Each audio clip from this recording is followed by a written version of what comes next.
Hello, everyone. Welcome again to another Teacher Joseph podcast. Today is Wednesday, the 18th of September, 2024.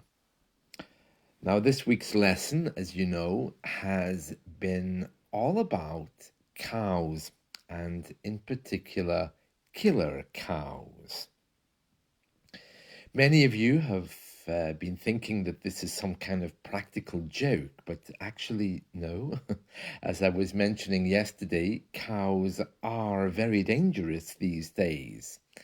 And a few of you have pointed out that actually it is known cows are dangerous. So this isn't something we should be surprised about. Cows, like any other animal, especially when they're protecting their young, can be a little bit boisterous or aggressive. Now, yesterday, unfortunately, I didn't get the chance to go through my weekly lesson, as I do usually during the week, to point out vocabulary and phrases, because I had to go for some diabetes blood tests. This is the second set of tests in the last week. I'm pleased to say my health is fine. These are all just preventative things that I have to do. And the other reason is because I was just trying to get out the door to do all these things, and my mother-in-law knocked on the door. So I opened it, and my mother-in-law said, is it okay if I stay here for 2 weeks? I said, sure, make yourself comfortable, bye, and closed the door again. And she knocked on the door again, and I thought, I suppose I better let her in. So she came in, and we were talking, and she happened to mention during the conversation, she said, I've been thinking, I'd like to be cremated. And I said, oh, great, fine, get your coat. We can go now. I can see if there's a place available and get you cremated. She said, no, I mean after I die. And I thought, oh, okay, well, I guess we can wait. Of course, these are just two little jokes about the mother-in-law, these just in case you think I'm very cruel. That didn't actually happen. But what did happen was that I had to go and have some blood tests, and oh no, that wasn't fun. I mean, in fairness, the nurse was very nice. Here in the UK, to get a doctor's appointment, it's all telephony. So you can't actually get to see a doctor. But if you want your blood tests done, you have to actually go. And when you go, they do actually take your blood. But to talk to a doctor is telephony.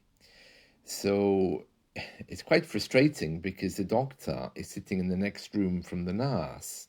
Well, actually, maybe not. Maybe some of the doctors now are working from home. But I had to go to this very large surgery.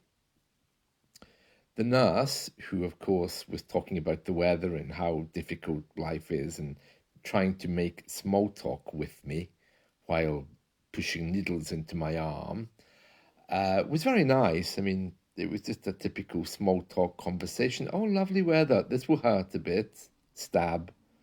The usual kind of things. And she said, okay, the doctor, if you make an appointment for next week, he'll give you the results. And I said, you mean call and talk to the doctor? She said, yeah, because they don't see anyone anymore. But she said it with such finality, And I said to her, do you think that's going to change in the future? Are we ever going to get back to a time when we actually get to see doctors? And she said, probably not in the immediate future. Doctors only do telephony these days. And they even do Zoom. Yeah, you can have Zoom calls with them, but they don't like to see you face to face. I mean, I suppose they can get through more people on telephony as well. I mean, last week the doctor called me for the results of my first round of blood tests. And she was very nice. She clearly was in a hurry, but she managed to get me off the phone in around 5 minutes, which I suppose she would have taken 10, 15 minutes if I was in the surgery. She sounded like the kind of woman you wouldn't like to waste time with anyway. She was very direct, no time for small talk with her, except just to ask me how I was feeling and to tell me that, my blood results weren't as good as she expected. But apart from that, I mean, she was harmless enough. So yeah, doctors here are all telephony based, but nurses you can still get to see face to face because they obviously have to take your blood. But it's such a pity having to go and knowing that the doctor's in the next room, but you have to actually call them if you want to talk to them. It seems crazy, doesn't it? Anyway, speaking of health, and this week's lesson has been all about health, of course, health by avoiding dangerous animals. There is something else here in The Guardian of today, and it says, last orders for pints? 2/3 measure of beer is now considered to be better for your health. Now it says 2/3. I'm guessing here it means that 2/3 of a pint is better for you, because I think that's what they do in other countries, isn't it? That their quantities of alcohol are smaller than ours. It says here, fancy a quick 2/3? That's playing with words, because normally we say to our friends, do you fancy going for a pint? Fancy a quick 2/3? It may lack the appeal of the more familiar after-work invitation, but abandoning the pint for a smaller measure could boost the nation's health, researchers say. Scientists reached the conclusion after a trial in a dozen pubs, bars, and restaurants in England, during which pints were scrapped and 2/3 of a pint became the largest serving of draft beer available. Oh, yes, yes. Interesting, they only tried that in England. Yeah, not anywhere else, like Wales, Northern Ireland, or Scotland. It says here, the change resulted in the amount of beer sold falling by nearly 10%. The drop could, however, lessen the impact of alcohol-related harm. Really, they are obsessed about this, aren't they? In fairness, they do know that we have issues with alcohol, but reducing the amount we drink by force, they should be asking the question, why are we drinking? Not how can we get us to drink less? Yeah, it says here, alcohol raises the risk of more than 60 health conditions, from cirrhosis to cancer, with related accidents causing millions of deaths worldwide. And then, of course, it only talks about England. It says more than a fifth of adults in England drink more than 14 units a week, putting them at higher risk of harm. The Cambridge trial tested the idea that people often think more in portions than portion sizes. Going for one beer, one cup of tea, one piece of cake, rather than thinking about it in grams or milliliters. Well, we wouldn't be thinking about it in milliliters anyway. We don't use the metric system. Milliliters is metric, right? Yeah. Sorry, I'm very poor with numbers. So it says here it's a bit of a trick, but it works.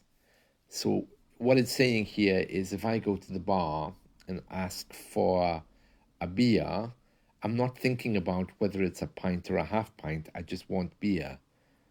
I'm I'm not really sure that's true, to be honest.